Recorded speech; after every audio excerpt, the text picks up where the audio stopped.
അൽഹംദുലില്ലാഹ് അസ്സലാത്തു വസ്സലാമു അലാ റസൂലിഹിൽ അമീൻ വ അലാ ആലിഹി വസഹബി അജ്മഈൻ. അസ്സലാമു അലൈക്കും.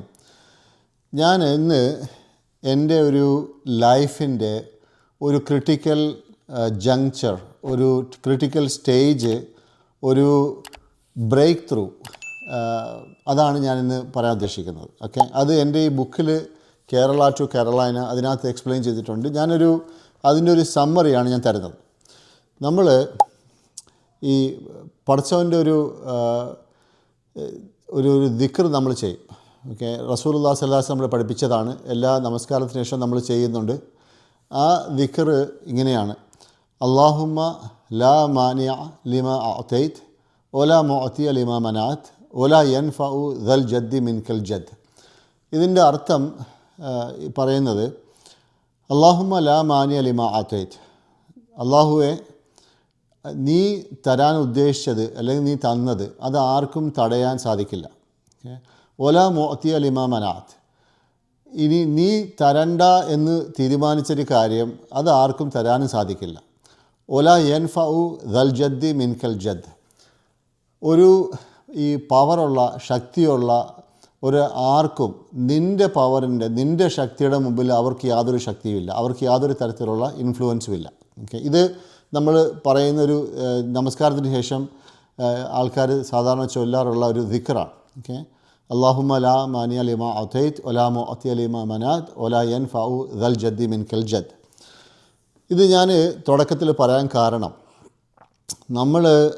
നമുക്ക് നമ്മുടെ ലൈഫിൽ നമ്മൾ ചെക്ക് ചെയ്യുകയാണെങ്കിൽ നമുക്ക് കാണാം. ഓക്കെ, ചില കാര്യങ്ങൾ നമ്മുടെ ലൈഫിൽ ഉണ്ടാകുന്നത് നമ്മൾ ചിലപ്പോൾ ഒരുപക്ഷെ ശ്രമിക്കാതെ, അല്ലെങ്കിൽ നമുക്ക് തന്നെ അതിശയം തോന്നിയത് എങ്ങനെ സംഭവിച്ചു എന്നുള്ളത്. അതേപോലെ ചില കാര്യങ്ങൾ നമ്മൾ വളരെയധികം കഠിന പ്രയത്നം ചെയ്യും, അല്ലെങ്കിൽ അത് നേടാൻ വേണ്ടി നമ്മൾ വളരെയധികം മെനക്കെടും, പക്ഷേ നമുക്കത് കിട്ടത്തില്ല. ഓക്കെ, ഇത് പടച്ചവൻ്റെ തീരുമാനമാണ്. ഓക്കെ, അപ്പോൾ ഇതാണ് ഇന്നത്തെ എൻ്റെ ചെറിയൊരു presentation.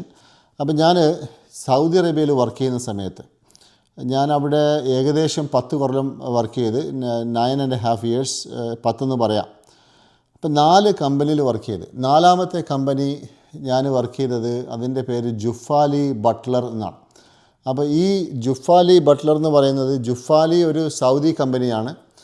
Buttler American Kansas City, Missouri based ആയിട്ടുള്ള ഒരു സ്റ്റീൽ ബിൽഡിങ്സ് ഉണ്ടാക്കുന്ന ഒരു കമ്പനിയാണ്. അപ്പോൾ ഇവരുടെ ഒരു ജോയിൻറ്റ് വെഞ്ചറാണ് ജുഫാലി ബട്ട്ലർ. ഈ കമ്പനിയിൽ ഞാൻ ജോയിൻ ചെയ്തതും അവിടെ ആ ഒരു ജോലി കിട്ടിയതും അതൊരു വലിയൊരു രസകരമായൊരു സംഭവമാണ്. അത് ഞാൻ വേറൊരു വീഡിയോയിൽ പറയാം. ഓക്കെ, അതും വളരെ രസകരമായ സംഭവമാണ്. അപ്പോൾ ഞാൻ ഇവിടെ 4 കൊല്ലം ഏകദേശം വർക്ക് ചെയ്തെന്ന് പറയാം. ഇതൊരു സ്റ്റീൽ ബിൽഡിംഗ് ഉണ്ടാക്കുന്ന കമ്പനിയാണ്. ഇതിനകത്ത് 100ഓളം ആൾക്കാർ വർക്ക് ചെയ്യുന്നുണ്ട്. ഞാനവിടെ സൗദി അറേബ്യയിൽ വർക്ക് ചെയ്ത കമ്പനികളിൽ എനിക്ക് തോന്നുന്ന ഏറ്റവും വലിയ കമ്പനി ഇതാണ്. അവിടെ ഈ ഫിലിപ്പീൻസ് നിന്നുള്ള കുറേ അധികം ആൾക്കാർ ഈ ഡ്രാഫ്റ്റ്സ്മെൻ, ഈ സ്റ്റീൽ ബിൽഡിങ്ങിൻ്റെയൊക്കെ ഡിസൈനിങ്ങും അതിൻ്റെ ഡ്രോയിങ്ങും കാര്യങ്ങളൊക്കെ ചെയ്യാനായിട്ട് അവർ വർക്ക് ചെയ്യുന്നുണ്ട്. കൂടാതെ നമ്മുടെ നാട്ടിൽ നിന്നുള്ള കുറച്ച് ആൾക്കാരുണ്ട്. പിന്നെ അവിടെ ഈ അറബി നാടുകാർ, അതായത് സിറിയൻ, ലെബനീസ്, പലസ്തീൻ, അവിടെ നിന്ന് ഇവിടെ നിന്നൊക്കെയുള്ള ആൾക്കാരൊക്കെ വർക്ക് ചെയ്യുന്നുണ്ട്. അപ്പോൾ ഇതിനകത്ത് ഒരു പർച്ചേസ് മാനേജർ ഉണ്ടായിരുന്നത്, അദ്ദേഹം പാകിസ്ഥാനിൽ നിന്നാണ്. അക്തർ സാബ് എന്നാണ് അദ്ദേഹത്തിൻ്റെ പേര്. അക്തർ അലി എന്നാണ്. ഞങ്ങൾ അക്തർ സാബ് എന്ന് വിളിക്കും നമ്മൾ റെസ്പെക്റ്റ്ഫുള്ളി. ഞാൻ ആ സമയത്ത് ഏകദേശം 28-30 വയസ്സ് പ്രായം ഉണ്ടാവും. അക്തർ സാബിന് എനിക്ക് വന്ന് ആ സമയത്ത് 55-60 വയസ്സ് പ്രായമുണ്ടാവും, 60-ന് മുകളിലുണ്ടാവും. അപ്പം എൻ്റെ കമ്പ്യൂട്ടർ ഡിപ്പാർട്ട്മെൻറ്റ് ഇരിക്കുന്നത് ഒരു ബിൽഡിങ്ങിൻ്റെ മൂലയിലായിട്ടാണ് കമ്പ്യൂട്ടർ ഡിപ്പാർട്ട്മെൻറ്റ്. ആ കമ്പ്യൂട്ടർ ഡിപ്പാർട്ട്മെൻറ്റ് കഴിഞ്ഞിട്ടുള്ള ഒരു റൂമാണ്, അതായത് ഏറ്റവും മൂലയിലുള്ള റൂമാണ് നമ്മുടെ പ്രെയർ റൂം. അപ്പോൾ അവിടെ നിസ്കരിക്കാനായിട്ട് ആൾക്കാർ, ഈ മുസ്ലിങ്ങളായിട്ടുള്ള ആൾക്കാർ, അവിടെ നോൺ മുസ്ലിംസ്, ഈ ഫിലിപ്പീനോസ് അധികവും കാത്തലിക്സ് ആണ്, നോൺ മുസ്ലിംസ് ആണ്, ക്രിസ്ത്യൻസ് ആണ്. അതേപോലെ തന്നെ നമ്മുടെ നാട്ടിൽ നിന്നുള്ള മുസ്ലിം അല്ലാത്ത ആൾക്കാരും അവിടെയാണ് വർക്ക് ചെയ്യുന്നുണ്ട്. അപ്പോൾ ഈ കമ്പ്യൂട്ടർ ഡിപ്പാർട്ട്മെൻറ്റ് ഒരു മൂലയിലാണ്. അത് കഴിഞ്ഞിട്ടുള്ള ഏറ്റവും മൂലയിലുള്ള ഒരു റൂമാണ് പ്രെയർ റൂം. അപ്പോൾ അവിടെ നിസ്കരിക്കാനായിട്ട് മുസ്ലിങ്ങളായിട്ടുള്ള ആൾക്കാർ ദിവസവും അറ്റ്ലീസ്റ്റ് 2 നേരം അവിടെ വരും. അപ്പം വരുന്നത് എപ്പോഴും എൻ്റെ റൂം നിൽക്കുന്ന എൻ്റെ മുമ്പിലൂടെയാണ്, അതായത് അതിൻ്റെ സൈഡിലൂടെയാണ് അവർ പോകുന്നത്. അപ്പോൾ എനിക്ക് എൻ്റെ റൂമിൽ ഇരിക്കുമ്പം, എൻ്റെ ഡെസ്കിലിരിക്കുമ്പം എനിക്ക് എല്ലാവരെയും കാണാം, ആൾക്കാർ വരുന്നതും പോകുന്നതും എനിക്ക് കാണാം. അപ്പം ഞാനും നിസ്കരിക്കാൻ പോകും, നിസ്കരിക്കാൻ സമയമാകുമ്പോൾ ഞാനും അവിടെ പോകും. നിസ്കരിച്ച് കഴിഞ്ഞിട്ട് ഇതിൽ ചില ആൾക്കാർ എൻ്റെ അടുത്ത് വരും, സലാം പറയും, 2 മിനിറ്റ് നിൽക്കും, സംസാരിക്കും. അതിനകത്തൊരു വ്യക്തിയാണ് ഈ അക്തർ സാബ് എന്ന് പറയുന്ന ആൾ. വളരെ ആൾക്കാരെല്ലാം റെസ്പെക്റ്റ് ചെയ്യുന്ന ഒരാളാണ്, പ്രായമുണ്ട്. അതുപോലെ തന്നെ ഈ കമ്പനിയിൽ വളരെയധികം വർഷങ്ങളായിട്ട് വർക്ക് ചെയ്യുന്ന ആളാണ്, വളരെ സത്യസന്ധനാണ് ആൾ. അപ്പം അക്തർ സാബിനെ എല്ലാവർക്കും അറിയാം. അപ്പം ഞാൻ കമ്പ്യൂട്ടർ ഡിപ്പാർട്ട്മെൻ്റ് ആയത് കാരണം എൻ്റെ ജോലി മെയിനായിട്ട് ആൾക്കാരുടെ കമ്പ്യൂട്ടേഴ്സ് ഇൻസ്റ്റോൾ ചെയ്യുക, അവരുടെ പ്രിൻ്ററിൻ്റെ പ്രശ്നങ്ങൾ സോൾവ് ചെയ്യുക, അവരുടെ കമ്പ്യൂട്ടറിൽ പുതിയ പ്രോഗ്രാംസ് ഇൻസ്റ്റോൾ ചെയ്യുക, ഇതിങ്ങനെയുള്ള പല പരിപാടികൾ. അപ്പോൾ ആർക്ക് കമ്പ്യൂട്ടറുമായിട്ട് ബന്ധപ്പെട്ട എന്തെങ്കിലും പ്രശ്നം വന്നാൽ കമ്പ്യൂട്ടർ ഡിപ്പാർട്ട്മെൻറ്റിനെ അറിയിക്കും. ഞാനുണ്ട്, കൂടാതെ 1-2 ആൾക്കാർ വേറെയുണ്ട്. അപ്പം ഞങ്ങളിലൊരാൾ പോവും. അപ്പോൾ അങ്ങനെ എനിക്ക് എല്ലാവരെയും നല്ല പരിചയമുണ്ട്. ഇവർക്കൊക്കെ നമ്മുടെ ആവശ്യമുണ്ട്, അതുകൊണ്ട് നമ്മൾ അങ്ങോട്ടും ഇങ്ങോട്ടും അറിയാം. അങ്ങനെ അക്തർ സാബ് എപ്പോഴും വന്ന് എൻ്റെ നിസ്കരിച്ച് കഴിഞ്ഞിട്ട് എൻ്റെ റൂമിൽ വരും. എൻ്റെ അടുത്തൊരു ചെയർ കിടപ്പുണ്ട്, അവിടെ ഇരിക്കും. ചിലപ്പോൾ ഒരു 5-10 മിനിറ്റ് സംസാരിക്കും. അന്താരാഷ്ട്ര കാര്യങ്ങൾ, പിന്നെ പിള്ളേരുടെ ഇദ്ദേഹത്തിൻ്റെ മക്കൾ അവരുടെ പഠിപ്പിനെ കുറിച്ച് സംസാരിക്കും. 2 പെൺകുട്ടികളുണ്ടായിരുന്നു, അവരെ UK അയക്കണം, എന്ത് ചെയ്യണം, അങ്ങനെയുള്ള കാര്യങ്ങൾ. അപ്പോൾ ഇങ്ങനെയുള്ള ഞങ്ങൾ അങ്ങോട്ടും ഇങ്ങോട്ടും സംസാരിക്കും. ഇതിനിടയിൽ ഞാനും അക്തർ സാബിൻ്റെ അടുത്ത് പറഞ്ഞിട്ടുണ്ട്, എനിക്ക് ഇൻഷാ അല്ലാഹ് അമേരിക്കയിൽ പോകണമെന്നുണ്ട്, അമേരിക്കയിൽ പോയി അവിടെ വർക്ക് ചെയ്യണമെന്നുണ്ട്. ദാവ കാര്യങ്ങളൊക്കെ അവിടെ കുറച്ചുകൂടെ എളുപ്പത്തിൽ ചെയ്യാൻ പറ്റുമായിരുന്നു. ഞാൻ ദാവമായിട്ട് ബന്ധപ്പെട്ട കാര്യങ്ങൾ സൗദി അറേബ്യയിലും ചെയ്യുന്നുണ്ടായിരുന്നു. അവിടെയും എനിക്ക് ഫ്രീ ആയിട്ട് ബുക്സ് കിട്ടുമായിരുന്നു. ഞാൻ ആ ബുക്സൊക്കെ എടുത്ത് പലവിടെ ഡിസ്ട്രിബ്യൂട്ട് ചെയ്യും. പക്ഷേ അമേരിക്കയിൽ വന്നാൽ എനിക്ക് സ്വന്തമായിട്ട് കുറച്ചുകൂടെ ഡീറ്റെയിൽ ആയിട്ട് ചെയ്യാൻ പറ്റും എന്നുള്ളൊരു അറിവുണ്ടായിരുന്നു. അങ്ങനെ അക്തർ സാബിനറിയാം ഞാൻ അമേരിക്കയിൽ പോകാൻ ആഗ്രഹിക്കുന്നുണ്ട്, ഇങ്ങനെ എൻ്റെ മനസ്സിൽ ഇങ്ങനെ ഒരു ആഗ്രഹമുണ്ടെന്നറിയാം. അങ്ങനെ ഒരു ദിവസം രാവിലെ, ഞാൻ പറഞ്ഞല്ലോ ഏകദേശം ഞാനൊരു 4 വർഷം ഇവിടെ വർക്ക് ചെയ്ത്. അപ്പോൾ ഒരു ദിവസം രാവിലെ ടുവേർഡ്സ് ദ എൻഡ്, ഒരു ദിവസം രാവിലെ ഞാൻ ഓഫീസിൽ വരുമ്പം ഒരല്പം താമസിച്ചാണ് ഞാൻ വന്നെന്ന് തോന്നുന്നു. ഞാൻ വന്ന ഉടനെ തന്നെ എൻ്റെ മേശപ്പുറത്തുള്ള ഫോണിൽ ബെല്ലടിച്ച് നോക്കുമ്പോൾ അക്തർ സാബാണ്, മോളിൽ നിന്നാണ് മൂപ്പർ വിളിക്കുന്നത്. മൂപ്പറുടെ ഓഫീസ് മോളിലാണ്, പർച്ചേസ് ഡിപ്പാർട്ട്മെൻറ്റ്, അവിടെ നിന്നാണ് വിളിക്കുന്നത്. അപ്പോൾ മൂപ്പർ ഫോൺ എടുത്തിട്ട് പറഞ്ഞ്, എന്താണ് വിശേഷങ്ങൾ, സുഖം തന്നെയാണ്, നിങ്ങളൊരു ചായ ഉണ്ടാക്കിയിട്ട് ചായയും കൊണ്ട് മുകളിലോട്ട് വാ, എനിക്കൊരു കാര്യം സംസാരിക്കാനുണ്ടെന്ന് പറഞ്ഞു. അപ്പോൾ സാധാരണ ഇങ്ങനെ രാവിലെ ഇത്ര നേരത്തെ വിളിക്കാറില്ല. ഇതിപ്പോൾ മൂപ്പർ വിളിച്ചിട്ട് ചായ ഉണ്ടാക്കി മുകളിൽ വാ, എനിക്കൊരു കാര്യം സംസാരിക്കാനുണ്ട്.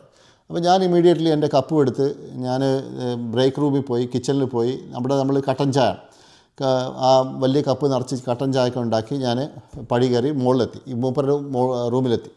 അപ്പോൾ ഇത് വലിയൊരു ഹാളാണ് മുകളിൽ. ആൾക്കാരൊക്കെ ഈ ഡ്രോയിങ്ങിലിരിക്കുന്ന ആൾക്കാർ മൊത്തം ഇരിക്കുന്ന അവിടെയാണ്.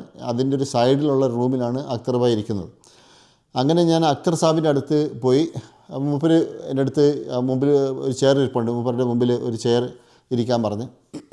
അങ്ങനെ ഞാൻ അവിടെ ഇരുന്നു. അപ്പോൾ മൂപ്പർ എൻ്റെ മുമ്പിൽ വെച്ച് വലിപ്പ് തുറന്ന്, മേശയുടെ വലിപ്പ് തുറന്ന് ഒരു ന്യൂസ് പേപ്പർ, മൂപ്പർ സാധാരണ ഓഫീസിൽ വന്ന രാവിലെ അറബ് ന്യൂസ് എന്ന് പറയുന്നൊരു ന്യൂസ് പേപ്പറുണ്ട്. അറബ് ന്യൂസ്, വേറെ സൗദി ഗസറ്റ്, ഇങ്ങനെയുള്ള ന്യൂസ് പേപ്പേഴ്സുണ്ട്. അപ്പോൾ മൂപ്പർ അറബ് ന്യൂസിൻ്റെ ആളാണ്. എല്ലാ ദിവസവും രാവിലെ വന്ന് അറബ് ന്യൂസ് ഒന്ന് അരിച്ച് പെറുക്കി എല്ലാം നോക്കിയിട്ട് പിന്നെ അത് കഴിഞ്ഞിട്ടേ ജോലി തുടങ്ങത്തുള്ളൂ. ഞാനാണെങ്കിൽ ന്യൂസ് പേപ്പർ വായിക്കുന്ന സ്വഭാവം അന്നില്ല, ഇന്നുമില്ല. ഇന്നിപ്പം എല്ലാവരും അറിയാമല്ലോ, ഇൻ്റർനെറ്റും കാര്യങ്ങളൊക്കെയാണ്. അപ്പം ഞാൻ മൂപ്പർ അവിടെ ചെന്നപ്പോൾ മൂപ്പരിങ്ങനെ മേശ തുറന്ന് ഒരു ന്യൂസ് പേപ്പർ മൂപ്പർ മടക്കി ഒരു പ്രത്യേക അഡ്വർടൈസ്മെൻറ്റ് മൂപ്പർ എടുത്ത് വെച്ചിട്ടുണ്ട്, അത് കാണിക്കാൻ വേണ്ടി. അത് മടക്കി എൻ്റെ അടുത്ത് ഇങ്ങനെ തന്നു. ഓക്കെ, അപ്പോൾ ഞാനത് വായിച്ച് നോക്കിയപ്പോഴത്തേക്ക് പറയുന്നത് അമേരിക്കയിലേക്ക് സോഫ്റ്റ്വെയർ പ്രോഗ്രാമേഴ്സിൻ്റെ ആവശ്യമുണ്ട്. പിന്നെ അവിടെ 1-2 കാര്യങ്ങളൊക്കെ പറഞ്ഞിട്ടുണ്ട്, എന്തൊക്കെ അറിഞ്ഞിരിക്കണം, വിഷ്വൽ ബേസിക്, അത് ഇതൊക്കെ പറഞ്ഞിട്ടുണ്ട്. അപ്പോൾ ഞാൻ നോക്കിയപ്പോൾ ഞാൻ പറഞ്ഞ്, ഇതെനിക്ക് അപ്ലൈ ചെയ്യാൻ പറ്റുമെന്ന് തോന്നി, ഇതെനിക്ക് പിന്നെ ഈസിയാണെന്ന് തോന്നുന്നു ഞാൻ പറഞ്ഞു. മൂപ്പര് തന്നെ ഉടനെ എണീച്ച് ആ അടുത്തുള്ള ഒരു ഫോട്ടോസ്റ്റാറ്റ് മെഷീനിൽ പോയി അവിടെ പോയി ഫോട്ടോ കോപ്പി എടുത്ത് എനിക്ക് കൊണ്ട് എൻ്റെ തന്നു. അപ്പോൾ ഞാനത് വെച്ച് ഇമ്മീഡിയറ്റ്ലി എൻ്റെ റെസ്യൂമെ, ബയോഡാറ്റയൊക്കെ ഉണ്ടാക്കി അയച്ചു കൊടുത്തു. ഇത് ദുബായിലാണ് ഇതിൻ്റെ ഓഫീസ്, റിക്രൂട്ടിംഗ് ഓഫീസ് ദുബായിലാണ്. അത് കഴിഞ്ഞ് ഏകദേശം ഒരു മാസം കഴിഞ്ഞപ്പോഴത്തേക്ക് എനിക്കൊരു അവിടുന്ന് ലെറ്ററോ ഇമെയിലോ വന്ന്, എനിക്ക് ഓർമ്മയില്ല, ഒരു ടെസ്റ്റ് എടുക്കാൻ പറഞ്ഞു, ഒരു പ്രോഗ്രാമിൻ്റെ ആപ്റ്റിറ്റ്യൂഡ് ടെസ്റ്റ്. അപ്പോൾ ഏകദേശം 6 മാസം മുമ്പ് ഞാനും എൻ്റെ വൈഫും ചേർന്ന് ഞങ്ങൾ ഈ ജിദ്ദയിൽ ഈ കമ്പ്യൂട്ടറിൻ്റെ ഒരു റോഡുണ്ട്, കമ്പ്യൂട്ടറിൻ്റെ മൊത്തം കടകൾ അവിടെയാണുള്ളത്. അപ്പോൾ അവിടെ അങ്ങനെ പോകുമ്പോൾ ഒരു ബുക്ക് സ്റ്റോറിൽ കയറിയപ്പോഴത്തേക്ക് അവിടെ നല്ല തടിയുള്ള വലിയ വലിയ ബുക്സൊക്കെ കമ്പ്യൂട്ടർ പ്രോഗ്രാമിങ്ങിൻ്റെ ഉണ്ട്. അപ്പോൾ ഞാൻ ആ സമയത്ത് ഒരു ബുക്ക് വാങ്ങിച്ച്, വിഷ്വൽ ബേസിക്കിൻ്റെ ഒരു പുസ്തകം വാങ്ങിച്ച്, വീട്ടിൽ കമ്പ്യൂട്ടർ ഉണ്ടായിരുന്നു, അതുകൊണ്ട് വീട്ടിൽ പോയി ആ പുസ്തകം വെച്ച് ഞാൻ ഒരു 6 മാസം ഞാൻ ഓരോരോ പേജായിട്ട് നോക്കി, അതിനകത്ത് പറഞ്ഞ കാര്യങ്ങളൊക്കെ നോക്കുന്നുണ്ടായിരുന്നു, പഠിക്കുന്നുണ്ടായിരുന്നു, പ്രോഗ്രാമിംഗ് ചെയ്ത് നോക്കുന്നുണ്ടായിരുന്നു. കാര്യം എൻ്റെ ഞാൻ ചെയ്യുന്ന വർക്ക് ആ സമയത്ത് പ്രോഗ്രാമിംഗായിട്ട് വലിയ ബന്ധമുണ്ടായിരുന്നില്ല, മിക്കവാറും ഹാർഡ്വെയർ ആയിരുന്നു.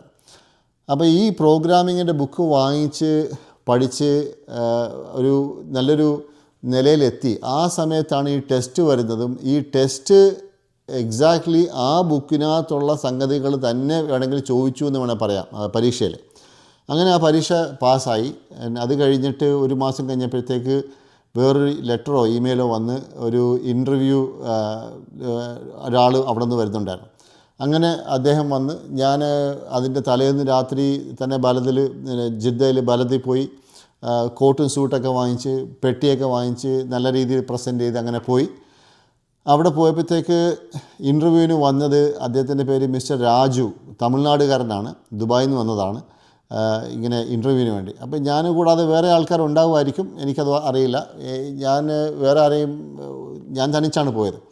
അപ്പോൾ അവിടെ പോയപ്പോൾ മൂപ്പര് സാലറി എക്സ്പെക്റ്റേഷൻ ചോദിച്ചു. ഞാൻ പറഞ്ഞ സാലറിയേക്കാളും കൂടുതലായിട്ട് അവരെന്നെ ഓഫർ ചെയ്ത്. അൽഹംദുലില്ലാ ഞാൻ ഇമ്മീഡിയറ്റ്ലി അക്സെപ്റ്റ് ചെയ്ത് തിരിച്ച് വീട്ടിൽ വന്ന്, പിന്നെ അതായത് തിരിച്ച് അപ്പാർട്ട്മെൻറ്റിൽ വന്ന്, പിന്നെ ഏകദേശം ഒരു മാസം മറ്റേ കഴിഞ്ഞപ്പോഴത്തേക്ക് വിസയും വന്നു. വിസ വന്നപ്പോൾ നേരെ സൗദി US കോൺസുലേറ്റ് ജിദ്ദയിലുണ്ടായിരുന്നു. അവിടെ ഞാനും വൈഫും എൻ്റെ 2 കുട്ടികൾ, ചെറിയ കുട്ടികളാണ് ആ സമയത്ത്, അവരുമായിട്ട് ഞങ്ങളവിടെ പോയി സബ്മിറ്റ് ചെയ്ത് ഉച്ചയ്ക്ക് 2 മണിക്കോ മറ്റോ തിരിച്ച് പോയിട്ട് വിസ സ്റ്റാമ്പ് ചെയ്ത് വാങ്ങിക്കണമായിരുന്നു പാസ്പോർട്ടിൽ. അപ്പോൾ അവിടെ ഉച്ചയ്ക്ക് പോയപ്പോഴത്തേക്ക് അവിടെ കൗണ്ടറിൽ ആൾ ചോദിച്ച്, നിങ്ങൾക്ക് എങ്ങനെ ഈ ജോലി കിട്ടി? ഒരു വൈറ്റ് അമേരിക്കൻ വെള്ളക്കാരൻ. അപ്പോൾ ഞാൻ പറഞ്ഞു ഇങ്ങനെ ന്യൂസ് പേപ്പറിൽ ഉണ്ടായിരുന്നു. അപ്പോൾ ആൾ പറഞ്ഞ് ഞാൻ കണ്ടിട്ടില്ല. ഒരല്പം അമർഷത്തിൽ, ദേഷ്യത്തിൽ, എൻ്റെ മുഖത്ത് നോക്കാതെ ഞാനത് കണ്ടിട്ടില്ല. അപ്പോൾ എന്താണ് ഉദ്ദേശിച്ചത് എനിക്ക് അറിഞ്ഞുകൂടാ. ഞാൻ ആർഗ്യാനൊന്നും പോയില്ല, വിസയും വാങ്ങിച്ച് സ്റ്റാമ്പ് ചെയ്ത് വന്ന്. അപ്പോൾ ഞാനിവിടെ പറയാൻ വന്ന കാര്യം, ഞാൻ US വരണമെന്ന് എനിക്ക് ആഗ്രഹം ഉണ്ടായിരുന്നു, ഓക്കെ. പക്ഷേ അതിനായിട്ട് പ്രത്യേകിച്ചൊന്നും ചെയ്തില്ല, ഓക്കെ. ചെയ്യണമെന്ന് ആഗ്രഹം ഉണ്ടായിരുന്നു, ഒരു പക്ഷേ ചെയ്തേനെ, പക്ഷേ ഒന്നും ചെയ്തില്ല. ആ സമയത്ത് അക്തർ സാബ്, ഒരു പാകിസ്ഥാനിയായ വ്യക്തി, അദ്ദേഹം ന്യൂസ് പേപ്പർ വായിക്കുന്ന ആൾ, അദ്ദേഹം ന്യൂസ് പേപ്പർ അരിച്ചു പെറുക്കി വായിക്കുന്നു. എന്നിട്ട് ഇങ്ങനൊരു അഡ്വർടൈസ്മെൻറ്റ് മൂപ്പര് കാണുന്നു. എന്നിട്ട് ആ അഡ്വർടൈസ്മെൻറ്റ് എനിക്ക് ചേർന്നതാണെന്ന് മൂപ്പര് തീരുമാനിച്ചിട്ട് എന്നെ വിളിച്ച് കാണിച്ച് എനിക്ക് വേണ്ടി കോപ്പി എടുത്ത് എൻ്റെ കൈ തന്ന്, എന്നിട്ട് ഞാൻ 2 മാസം 3 മാസം കഴിയുമ്പോൾ ഞാൻ ഇവിടെ ഇരിക്കുന്നു, ഞാൻ അമേരിക്കയിൽ വന്നിരിക്കുന്നു. ഇതൊരു അതിശയമല്ലാതെ വേറൊന്നുമല്ല, ഓക്കെ. അതാണ് എൻ്റെ മെയിൻ ഇന്നത്തെ പ്രസൻറ്റേഷൻ. അപ്പോൾ ഇതിന് പിന്നിൽ നമുക്ക് പറയാൻ പറ്റുന്ന 1-2 കാര്യങ്ങൾ. ഈ പടച്ചവൻ വിചാരിച്ചാൽ, ഓക്കെ, അവനാണ് കാര്യങ്ങളെല്ലാം തീരുമാനിക്കുന്നത്. ഞാൻ ആദ്യം ആ ഓതിയ ദിക്ർ പോലെ, ആ ദുആ പോലെ, അല്ലാഹുമ്മ ലാ മാനിയ ലിമാ അഅതൈത് വലാ മുഅതിയ ലിമാ മനാത് വലാ യൻഫഉ ദൽ ജദ്ദി മിൻകൽ ജദ്.